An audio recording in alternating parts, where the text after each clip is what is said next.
तोशाखाना तहाइफ पर मारूफ यूट्यूबर इमरान रियाज ने बड़ा मुतालबा कर दिया। समाजी राब्ते की वेबसाइट ट्विटर पर सीनियर सहाफ़ी और एंकर पर्सन इमरान रियाज खान की जानिब से अपने ताज़ा तरीन ट्वीट में अहम मुतालबा देखा गया। सीनियर सहाफ़ी ने अपने ट्वीट में लिखा कि 7 माह की कड़ी मेहनत और कई ममालिक की खाक छानने के बाद पाकिस्तानी हसास इदारों को इमरान खान की करप्शन के सबूत के तौर पर घड़ी ढूंढने पर दिल की गहराइयों से मुबारकबाद।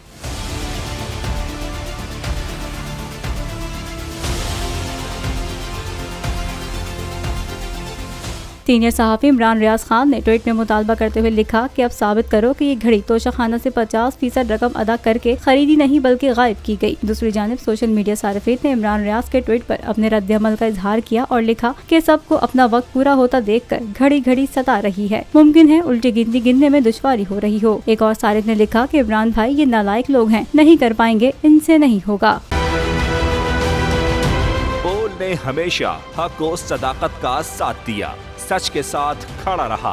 हम हैं मिसाल अब्र, मगर इस हवा से हम डर कर सिमट ही जाएंगे, ऐसे भी हमने। बड़ी मुश्किलात, बड़े बड़े चैलेंजेस है उसकी आदत डरा रहा है, मेरी फितरत डरा नहीं हूँ मैं, और ये ईमान की ताकत की वजह से। सहाफत पर जब भी कड़ा वक्त आया सिर्फ बोल खड़ा रहा। इंशाल्लाह अल्लाह बेहतर करेगा, हक बातिल पे गालिब आके रहे। बोल को है जरूरत अवाम के दुआओं की, इज़हार आसाती के लिए, पाकिस्तान के लिए। सब्सक्राइब करें और बेल दबाएं ताकि कोई खबर रह न जाए।